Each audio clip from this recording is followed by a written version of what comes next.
뉴스킹 1부에서는 1년여 만에 민주당으로 복당한 민영배 의원 인터뷰를 하겠습니다. 당에 돌아오자마자 새 원내대표 선출되고 돈봉투 사건도 있고 이런저런 일이 많은데요.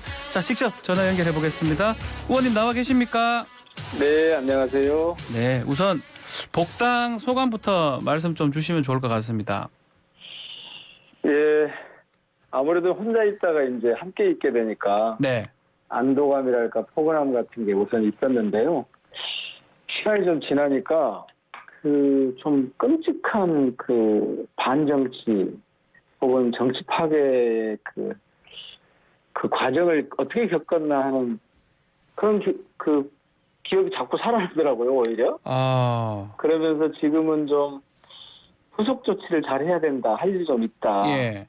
제가 끔찍한 이미지가 이렇게 살아나더라 그래서 좀 뜻밖이다 싶으실 텐데. 끔찍한 그런 네, 이미지가 어떤 겁니까? 이제 제가 이미 이지매를 세게 당한 느낌이었어요. 그러니까 위장탈당. 따돌림 왕따 이거를 말씀하시는 겁니까? 그렇죠. 그러니까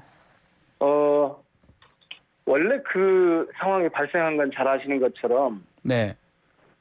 국민의힘이 합의를 깼기 때문에 발생한 상황이었거든요. 당시에 검찰 정상화 혹은 검찰 수사권 축소라고 하는데 여야가 작년 4월 22일이죠. 제가 네. 4월 20일에 탈당을 했고 22일에 역사적인 합의라고 해서 여야가 다 동의하고 심지어는 당시에 그 대통령직 인수위원회에서까지 환영하고 네. 그걸 박수 치면서 다 환영했던 거거든요. 네. 그런데 그걸 깼어요. 사실 그 배신을 하지 않았으면, 그걸 파기하지 않았으면, 그 굉장히 중요한 합의였는데 이걸 파기하지 않았으면 뭐 제가 안건 조정에 관리도 없었고 제 역할이 거기서 끝났을 텐데. 네. 통해서 원래 했던 역할이 거기서 끝났고 검찰 개혁, 검찰 수사권 축소가 정상적으로 이루어졌을 텐데. 네. 이거를 가지고 완전히 그 선동 정치, 이진의 정치 이렇게 하면서 그 희생양이 제가 된 느낌, 이게 확 살아나더라고요. 당시 제가 우려했던 게 네. 탈당을 하면서까지 그 검찰 국가화를 좀 막아보자. 당시 당선자 시절 당선인 시절 아니었습니까? 윤석열 대통령이. 네. 그래서 네. 이렇게 가면 이게 검찰 국가로 갈 거고, 이게 아마도 그분들은 뭐 검수완박이니 뭐 국민 피해니 이런 말을 하고 있지만. 네. 검찰 수사권을 가지고 한국 정치가 굉장히 검찰 중심으로 돌아가는 그런 정치가 되겠구나. 그런 염려 때문에 한 거였는데. 그걸 막기 위해서 한 것인데. 그걸 막기 위해서 한 거였는데. 예. 지금 뭐 보시는 것처럼 실제로 그렇게 됐잖아요. 그래서, 야, 이분들이 정말 아주 고도의 정치 공작을 가지고. 네. 그쪽 입장에서 보면 정치를 배제하고 통치의 기반, 검찰 통치의 기반을 마련하는 이 그 전략에, 그 공략에 민주당이 왜 이렇게 말려들고 이걸 막지 못했을까? 그런 끔찍한 생각이 들어서 사실은 요즘은 예. 다시 이 후속 조치를 제대로 해야 된다. 이런 각오가 지금 생기고 있습니다. 말씀대로라면 정말 따돌림 그리고 배신 이런 걸 들었다는데 뭐 국민의힘이야 상대당이나 그렇다 치지만 민주당 의원들한테도 그런 어떤 감정이나 그런 어떤 서운함을 느끼신 건가요? 처음에는 제가 예.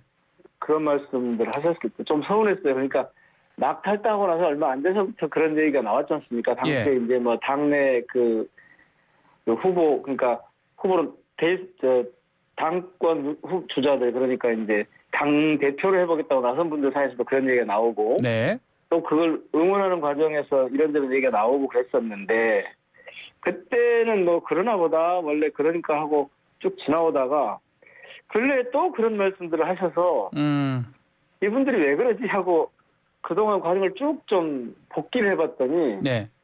늘 그래온 분들이었더라고요. 그래서 처음엔 제가 되게 서운한 생각이 들었다가 요즘은 아이고 이렇게 하고 또 지나가겠구나. 원래 그런 사람이다 이 말씀이신가요? 그분들은? 예? 원래 그런 사람들이다 이 말씀이신가요? 원래 그런 지향을 갖고 있는 분들이었더라고요. 늘. 그러니까 정확하게 자기 부정을 하고 있는 거거든요. 제가 어디 인터뷰하면서 정체성이 의심스럽다 이렇게 말씀드렸더니 네, 그렇게 말씀하셨더라고요. 뭐라고 하시던데. 예. 그러니까 당시 상황은 국민의힘이 이 합의를 파기했고 그래서 그걸 가지고 자기 정치를 이렇게 해나가는 과정이었는데 이 과정에서 그냥 표현이 좀 적절할지 모르겠습니다만 술탄을 원래 전투가 벌어지면 술탄을 적지를 향해 던져야 되는 거잖아요. 네. 근데 자기 참호에다가 터뜨리는 것 같은 그런 느낌이 있었는데 쭉 보니까 일관되게 그런 비슷한 태도를 보였더라고요. 그러니까 늘 자기 정치를 하는 과정에서 이게 도움이 된다 싶으면 이게 당이든 상대방이든 우리 당이든 구분하지 않고 예. 자기가 필요한 발언을 하는 그런 분들이었구나 생각이 돼서 요즘은 네. 아이고 저도 이제 제일 집중할 테니까 그분들도 이제 자기를 하시면 좋겠다. 네. 특히 이제 보통 그렇게 말씀하신 분들이 다 선배분들이시더라고요. 선배님이시니까. 예. 하실 말씀 이제 다 하셨으면 예. 태도를 좀 바꾸셨으면 좋겠다 이런 기대를 합니다. 자꾸 그러시면 그게 다 나중에 자기한테 다 돌아오는 거 아니겠습니까? 알겠습니다. 자, 복당을 했는데 새 원내대표 선출이 됐습니다. 박광원 의원이 당선이 됐는데 예상을 하셨던 겁니까? 저는 뭐 예상을 했습니다. 분위기가. 저희들이 그 투표한 날 아침에 몇몇 그 초선 의원들이 모여서 어떻게 할 것인가 이런 논의를 잠깐 해봤는데 거기서 가장 개혁적인 분을 일단 몰고 가야 된다라는 얘기를 했었다가 그런데 그렇게 하기에는 그분이 당선 가능성이 없으니 어떻게 할까 상징적인 의미가 남기는 게 뭐 의미가 있겠냐 하면서 일단 예선 한번 보자. 아마도 결선이 있을 거다 이렇게 생각하고 결선 가면 그때 가서 우리 의견을 모아보자 이랬는데 결선을 안 갔어요. 결선을 안 하고 끝나버리더라고요. 야 저로서는 첫 요청이었다가 깜짝 놀랐죠. 처음에 이제 의원들 회의에 처음 대가 들어간 거 아닙니까? 그날? 그렇죠. 그래서 깜짝 놀랐는데 그때 흐름으로는 제가 보기에는 박광원 의원이 이길 것 같다 그런 생각을 했고 끝나고 나서 그런데 야 생각보다 그냥 한 방에 끝났네? 그러니까요. 결선도 없이? 이런 느낌으로 그러면 이렇게 과반에서 압도적으로 1차에서 당선 선출이 됐습니다. 이유가 뭡니까? 뭐 공천 불안감, 또 총선 위기감 이런 게 반영됐다 이런 분석도 있고요. 저는 그거는 뭐 전혀 엉뚱한 분석이라고 보는데요. 잘못된 것이다. 제가 보기에는 의원들의 그 집단지성이 발휘된 거 아닌가? 그런 생각이 들어요. 네네네. 의원들의 집단지성은 두 가지일 텐데 하나는 방향이죠. 하나는 방향이고 기본적인 동력을 어떻게 가져갈 것인가에 대한 고민이 두 번째라고 보는데 우선 방향은 이재명 대표를 중심으로 잘 단합하지 않으면 안 된다라고 하는 그리고 그것의 핵심은 전투력이 좀 기본적으로 깔려야 된다라고 하는 이런 방향이 있었고 그거는 뭐 쌍특검 그러니까 그 김건희 특검하고 50억 클럽 특검을 패스트트랙에 태우는 과정의 표결 결과를 보면 나타나거든요. 그렇죠. 아시는 것처럼 183대 183 중에 183표, 그다음에 183명 중에 182표가 찬성표를 했기 때문에 그걸 보면 이제 이 대표 중심으로 단합해서 단계를 나가야 된다. 이게 깔려 있는 것 같고 상대방 그러니까 국힘을 상대로 해서는 싸움을 잘해야 된다. 이런 게 깔려 있는 것 같은데 이게 이제 그럼 뭘 근거로 해서 그럴 거냐. 저는 당내 통합과 안정이라고 하는 그런 걸 기본 동력으로 해야 된다라고 하는 그런 집단 지성이 발휘된 거 아닌가. 그게 발휘된 것이다. 그런데 이걸 갖다가 무슨 공천 불안감이나 뭐 친명 비명이다 이렇게 해석하는 건 잘 못 읽는 거 아닌가 그렇게 싶습니다. 특히 이제 이 박광원 의원이 이 치열하게 전투할 때는 전투를 하겠다. 그리고 사람을 중심에 놓고 정의롭고 공정한 국민 중심의 민주당이 되겠다. 그러면서 1호 의총은 쇄신 의총이다. 이렇게 얘기를 하는데 한 세 가지 정도 크게 얘기를 하던데 이게 이제 방향 잡고 소통하겠다는 의지 그다음에 이제 지난번에 한 번 또 출마를 했었잖아요. 이분이 이제 되게 그 친화력이 좋은 분이라서 그런 통합 뭐 안정 이런 데 대한 기대가 있었던 거 아닌가 싶습니다. 그러면 지금 당원들이나 좀 지지자들은 많이 좀 실망을 하기도 하고 이게 비명계 또 특히 이낙연계의 그 사무총장을 또 했던 경험이 있기 때문에 견제 아니냐 이런 시각도 있던데요. 친명 견제 그렇게 보시지는 않는다 이 말씀이네요. 저희들이 앞서 말씀드린 그 초선 의원들 아침에 모임할 때 박광원 의원도 생각해보고 뭐 황태 의원도 생각해보고 김동완 의원도 생각해보고 이렇게 생각을 쭉 해봤어요. 박동기 의원도 쭉. 한 명씩 후보 한 명씩 생각해 보니까 예. 나름대로 판단을 좀 해봤는데 네. 그와 반대인 것 같아요. 지금 이제 당의 그 지지자들이 특히 열성 지지자들이 지금 전에 말씀하신 것 같은 그런 그 평가들을 하시는 분들이 있던데 네. 이제 저는 이 다음에 어떤 행보를 보이는가를 보면 알 수 있다고 보고요. 행보가 더 중요하다 이 말씀이네요. 그렇죠. 이제 원내 그 대표단을 꾸릴 거 아닙니까?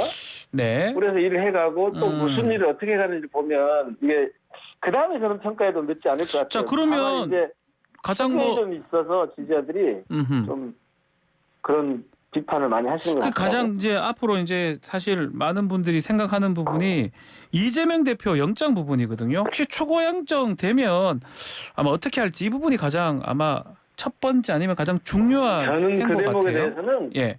두말할 필요도 없다고 봅니다. 예. 그 저희들이 사실은 조금 전에 말씀드린 것처럼 이리저리 좀 고민을 해봤을 거 아닙니까? 몇몇 초선 의원들끼리 한번 고민을 해봤는데 아마 원내대표가 그렇게 이걸 제대로 막아내지 못하는 그래서 이전에 무슨 비명 친명 이런 식으로 구분해서 거기에 따라서 행동을 하면 바로 아마 그 원내대표 직무를 수행하지 못할 거예요. 어허. 제가 보기에는 오히려 거꾸로 갈 겁니다. 훨씬 더. 그러니까 지금 굳이 그렇게 구분을 해서 전에 뭐 비명이었다 이렇게 말씀을 하시는데 그게 오히려 통합의 동력이 되고 이것이 투쟁의 동력이 되는 방향으로 이분이 가지 않을까 그렇게 기대를 해봅니다. 만약 거기서 벗어나면 당내 의원들한테도 물론이고 민주당 지지자들한테 견뎌낼 수 있겠습니까? 제가 보기엔 견뎌내지 못할 것 같은데. 그러면 이제 개팍 이제 사실 상관없다고 말씀하시는데 지금 이낙연 전 대표 뭐 출판도 하는 것 같고 정계 복귀도 할 수 있을 가능성이 있는 것 같습니다. 혹시 어떻게 예상하고 있습니까? 또 광주 지역구니까 뭔가 들은 바가 있으신지요? 광주에서는 지금은 그 정계 복귀 하시는 거에 대해서 제가 뭐 일일이 다 들어보진 않았습니다만 느낌상으로는 광주에서 이게 여론조사하는 결과가 나오거든요. 보면 민주당 지지가 압도적으로 높고 그리고 차기 그 지도자가 누가 바람직하다고 보느냐, 호남을 대표할 지도자가 누가 바람직하다고 보느냐 이런 걸 보면 뭐 비교가 안 될 만큼 이재명 대표 중심으로 여론이 형성돼 있어서 아마 저는 이제 뭐 귀국을 6월에 하신다고 그러는데 하시면 뭐 판단을 하실 것 같아요. 당신이 이렇게 나서서 거두는 것이 민주당이나 민주당의 이 앞으로의 변화나 또 국민의힘의 이 맞서서 싸우고 저지하는 데 도움이 될 거냐 안 될 거냐 이런 걸 놓고 판단을 하실 것 같고 지금 당장은 뭐 총선도 많이 남았고요. 뭐 그렇게 섣불리 이렇게 진단할 수 있는 상황은 아닌 것 같습니다. 알겠습니다. 자, 당내 상황 중에 지금 가장 문제되는 게 돈봉투 사건입니다. 송영길 전 대표 지금 압수수색도 지금 받은 상황인데 일단은 녹취록에 거론되는 그 의원들 뭐 더 관련된 의원들 탈당해야 된다. 거치 이런 얘기 있거든요. 의원님은 어떻게 보십니까? 제가 법당을 인재해가지고 사실 그런 문제를 뭐 말씀드린 게 좀 섣불러서 그런데 이제 제가 그냥 개인적인 차원에서 밖에서 보기에도 그랬는데 저 문제를 푸는 기본적인 방식은 제가 표현을 하자면 주권자 시민의 눈높이에 맞도록 해야 된다. 시민의 국민들 눈높이. 눈에서 보기에 저게 이렇게 처신하는 게 옳겠다라고 하는 방향이 있을 것 같은데 그거는 두 가지인 것 같아요. 하나는 신속해야 된다. 이거 질릴 거면 안 된다라는 게 하나 있는 것 같고 또 하나는 조금 이거 뭐 단호하게 엄정하게 해나가야 된다. 그런 관점에서 그런 걸 기준으로 해서 보면 답이 보이지 않을까 싶은데요. 그런데 이제 송 대표가 그랬잖아요. 자신의 책임을 분명하게 탈당선을 했잖아요. 그래서 저는 이 문제를 회피하지 않고 정직하게 돌파하지 않을까 이런 생각이 있고 연루돼 있는 분들도 실제로 자신이 그렇지 않았다면 싸울 것이고 실제로 연루가 돼 있다면 그런 판단을 비슷하게 하지 않을까 싶습니다.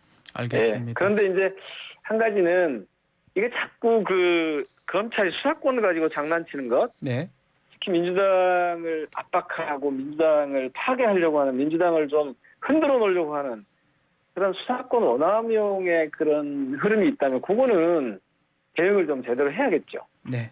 네. 자, 마지막으로 어제 이제 대통령 방미 일정 마치고 돌아왔는데요. 이번 한미 정상회담 좀 평가를 좀 해주시면 좋을 것 같습니다. 정부가 특별하게 그렇습니다만 한마디로 그 총평을 하자면 예, 동맹 외교를 하고 온 게 아니라 예, 불종 외교를 하고 있는 것 아닌가 이런 평가가 있는 것 같고요. 예, 특히 그 외교라고 하는 것이 제가 보기에는 그 기대나 희망의 영역이 아니거든요. 네, 문제는 국제정치인데 좀 이런데 좀 네. 이런 생각이 들고 세 가지로 구분해서 볼 수 있을 것 같아요. 우선 네, 주권 외교. 네, 이거 이제 도청 문제 같은 걸 혹시나 해명하고 와야 되는데 말도 못 꺼내고 네, 온 것 같고 실패죠. 네. 경제 외교.